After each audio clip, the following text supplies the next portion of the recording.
Lead story उस budget की है जिसकी चर्चा यूनियन बजट से ज्यादा उत्तर प्रदेश में हो रही है। देश का बजट पेश हो और देश का बजट पेश होने के बाद आज 19 दिनों के बाद देश के सबसे बड़े राज्य उत्तर प्रदेश का बजट पेश किया गया। ये तस्वीरें उसी दौरान की हैं, लाल बक्सा आप देख रहे हैं हाथ में।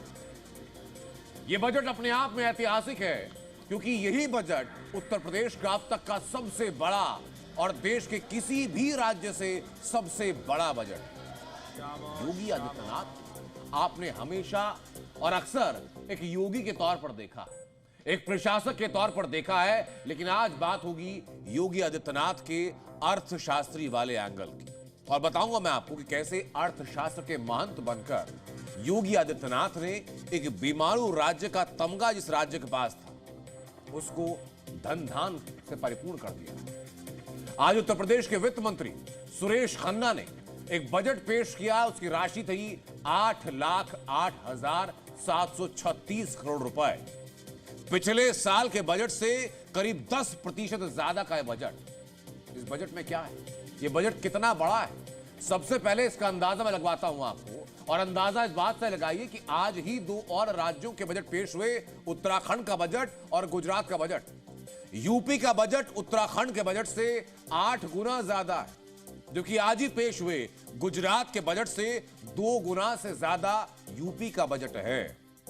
ये बजट पाकिस्तान की कुल बजट से 42% ज्यादा है, यानी पूरे देश की इकोनॉमी से 42% ज्यादा इकोनॉमी सिर्फ एक प्रदेश की। पिछले साल पूरे पाकिस्तान का बजट था 5.65 लाख करोड़ रुपए और आज योगी का बजट है 8 लाख करोड़ से ज्यादा। आज के बजट को एक शब्द योगी नॉमिक्स से परिभाषित किया जा सकता है।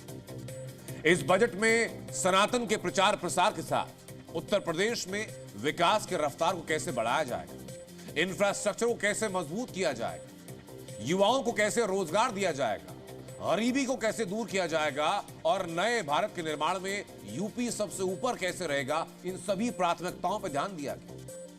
8 लाख रुपए करोड़ से ज्यादा बजट को पेश करने में जो एक सबसे अहम भूमिका रही वो भूमिका महाकुंभ की भी। महाकुंभ अयोध्या और वाराणसी की वजह से जिस तरीके से यूपी में धार्मिक पर्यटन बढ़ा, उससे राज्य की आमदनी में बड़ा इजाफा हुआ है और इसका सबूत बताता हूं आपको। सबसे पहले बताता हूं आपको कि सनातन के प्रचार प्रसार के लिए आज पेश किए गए बजट में क्या है। यूपी में पहली बार 65 करोड़ से ज्यादा पर्यटक आए हैं, जो ज्यादातर आए हैं यहां की धर्म नगरियों को देखने के लिए। 14 लाख से ज्यादा विदेशी पर्यटक आए और इसीलिए इस बार के बजट में मथुरा वृंदावन कॉरिडोर के लिए 150 करोड़ रुपए के विंध्याचल धाम की प्रस्तावना की। अयोध्या क्षेत्र में पर्यटन अवस्थापना होगा, सुविधाओं को और विकसित किया जाएगा, उसके लिए 150 करोड़ रुपए किए।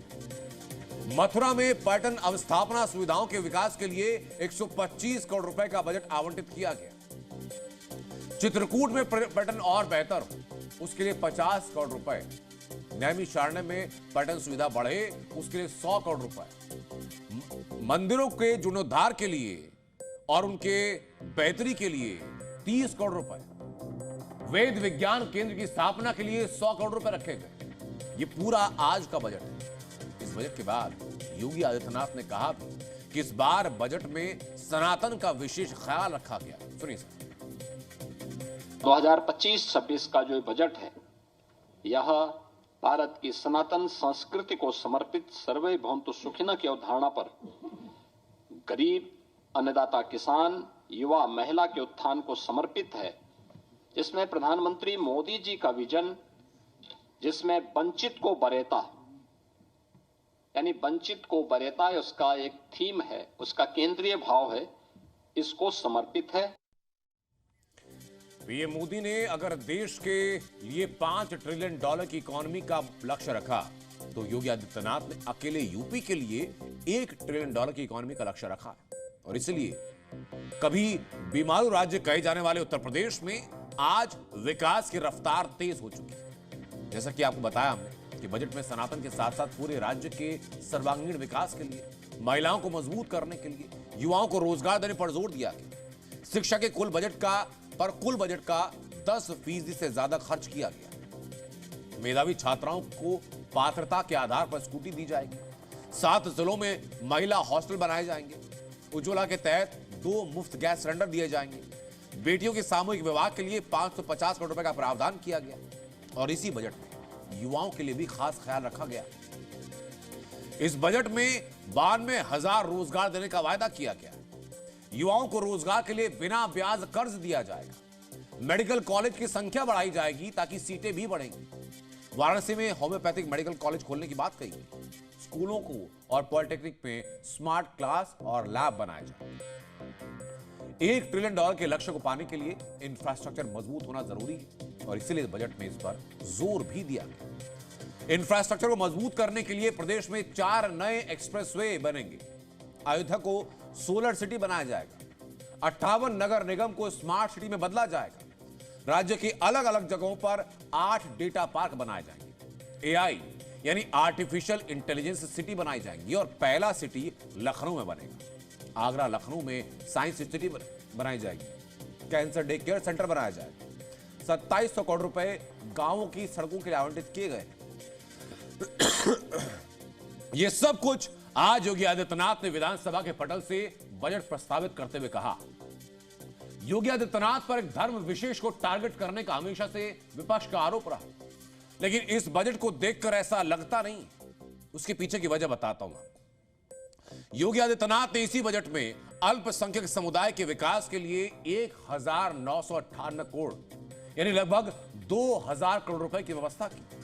साथ ही अल्पसंख्यक समुदाय के छात्रों को और छात्राओं को छात्रवृत्ति योजना के लिए 365 करोड़ रुपए का ऐलान किया गया।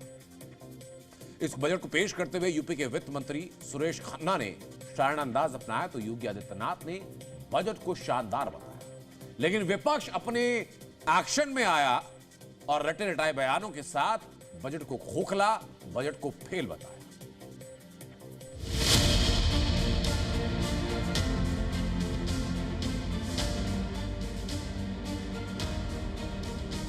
इस धरा से हर अंधेरे को मिटाकर सूर्य का पर्याय बनना चाहता हूं और आदमी के शौर्य के इतिहास का मैं श्रेष्ठतम अध्याय बनना चाहता हूं।